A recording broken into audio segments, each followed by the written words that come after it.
यूहन्ना और यीशु के जन्म की कथा। लूका 1:5 से 80।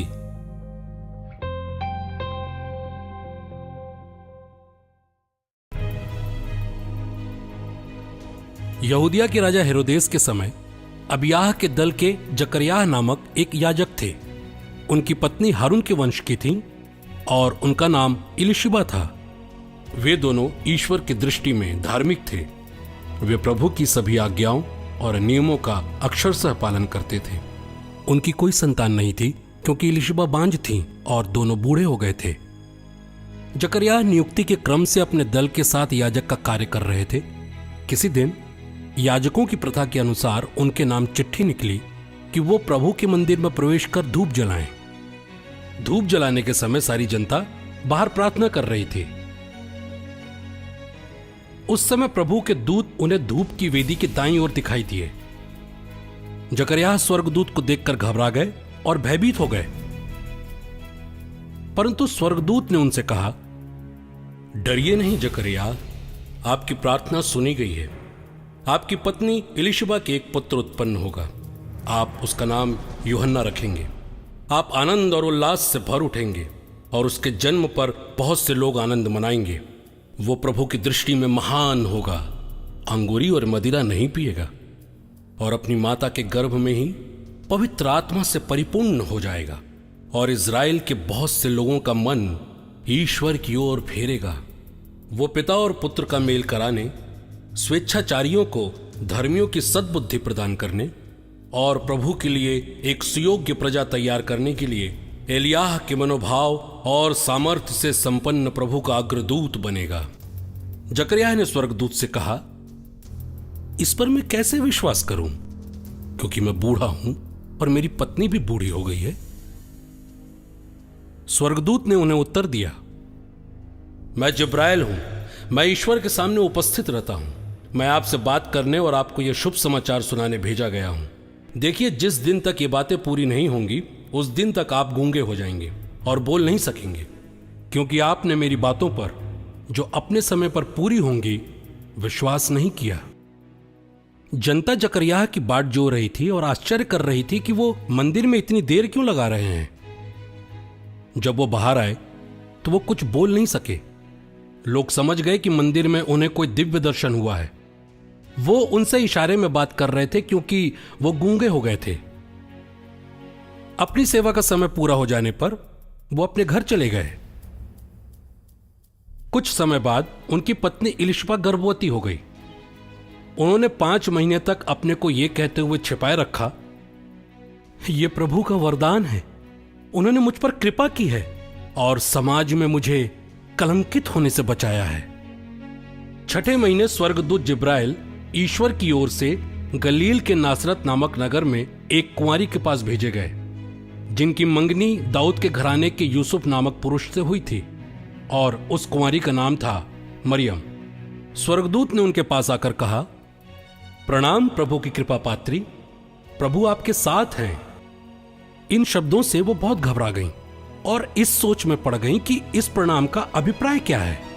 तब स्वर्गदूत ने उनसे कहा, मरियम, डरिए नहीं, आप पर ईश्वर की कृपा हुई है। देखिए, आप गर्भवती होंगी, पुत्र को जन्म देंगी और उसका नाम यीशु रखेंगी।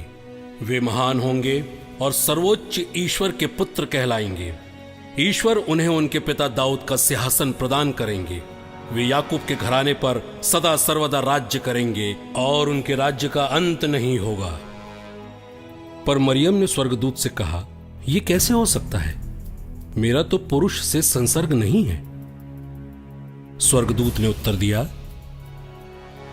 पवित्र आत्मा आप पर उतरेगा और सर्वोच्च प्रभु की शक्ति की छाया आप पर पड़ेगी। इसलिए जो आपसे उत्पन्न होंगे वे पवित्र होंगे और ईश्वर के पुत्र कहलाएंगे। देखिए, बुढ़ापे में आपकी कुटुंबिनी इलिशिबा के भी पुत्र होने वाला है। जो बांझ कहलाती थीं, अब उनका 6ठा महीना हो रहा है, क्योंकि ईश्वर के लिए कुछ भी असंभव नहीं है। मरियम ने कहा, ठीक है, मैं प्रभु की दासी हूं, आपका कथन मुझ में पूरा हो। और स्वर्गदूत उनके पास से चले गए।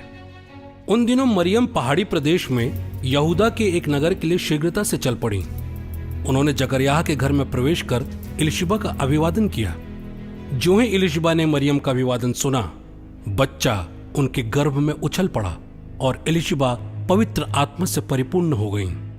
वो ऊंचे स्वर में बोल उठी, आप नारियों में धन्य हैं और धन्य है आपके गर्भ का फल।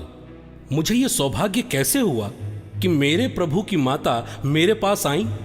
क्योंकि देखिए, ज्यों ही आपका प्रणाम मेरे कानों में पड़ा, बच्चा मेरे गर्भ में आनंद के मारे उछल पड़ा। और धन्य हैं आप जिन्होंने ये विश्वास किया कि प्रभु ने आपसे कहा वो पूरा हो जाएगा। तब मरियम बोल उठी, मेरी आत्मा प्रभु का गुणगान करती है, मेरा मन अपने मुक्तिदाता ईश्वर में आनंद मनाता है, क्योंकि उन्होंने अपनी दीन दासी पर कृपा दृष्टि की है। अब से सब पीढ़ियां मुझे धन्य कहेंगी, क्योंकि सर्वशक्तिमान ने मेरे लिए महान कार्य किए हैं। पवित्र उनका नाम। उनकी कृपा उनके श्रद्धालु भक्तों पर पीढ़ी दर पीढ़ी बनी रहती है।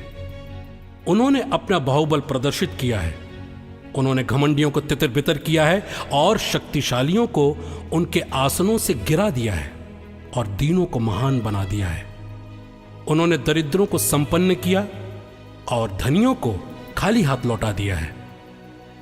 इब्राहिम और उनके वंश के प्रति अपने चिरस्थायी दया को स्मरण कर उन्होंने हमारे पूर्वजों के प्रति अपनी प्रतिज्ञा के अनुसार अपने दास इज़राइल की सुध ली है।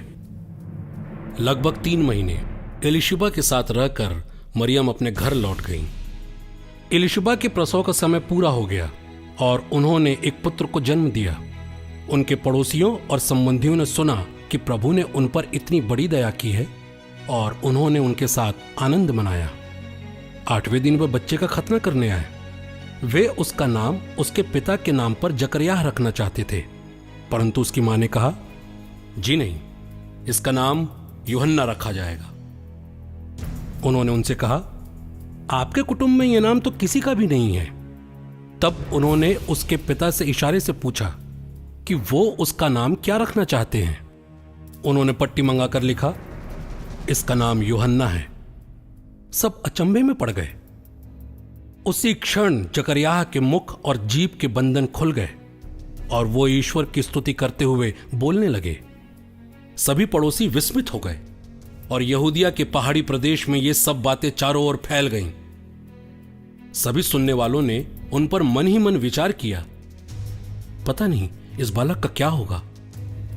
वास्तव में बालक पर प्रभु का अनुग्रह बना रहा। उसके पिता पवित्र आत्मा से परिपूर्ण हो गए और उन्होंने ये कहते हुए भविष्यवाणी की, धन्य है प्रभु इज़राइल के ईश्वर, उन्होंने अपनी प्रजा की सुधि ली है और उनका उद्धार किया है। उन्होंने अपने दास दाऊद के वंश में हमारे लिए एक शक्तिशाली मुक्तिदाता उत्पन्न किया है। वे अपने पवित्र नबियों के मुख से प्राचीन काल से ये कहते आए हैं कि वो शत्रुओं और सब बैरियों के हाथ से हमें छुड़ाएंगे और अपने पवित्र विधान को स्मरण कर हमारे पूर्वजों पर दया करेंगे। उन्होंने शपथ खाकर हमारे पिता इब्राहिम से कहा था कि वो हमको शत्रुओं के हाथ से मुक्त करेंगे, जिससे हम निर्भयता, पवित्रता और धार्मिकता से जीवन भर उनके सम्मुख उनकी सेवा कर सकें।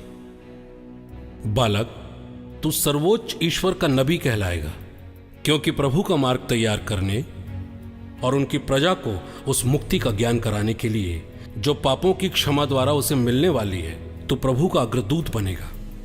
हमारे ईश्वर की प्रेमपूर्ण दया से हमें स्वर्ग से प्रकाश प्राप्त हुआ है, जिससे वो अंधकार और मृत्यु की छाया में बैठने वालों को ज्योति प्रदान करे और हमारे चरणों को शांति पथ पर अग्रसर करे। बालक बढ़ता गया और उसकी आत्मिक शक्ति विकसित होती गई। वो इस्राएल के सामने प्रकट होने के दिन तक निर्जन प्रदेश में रहा।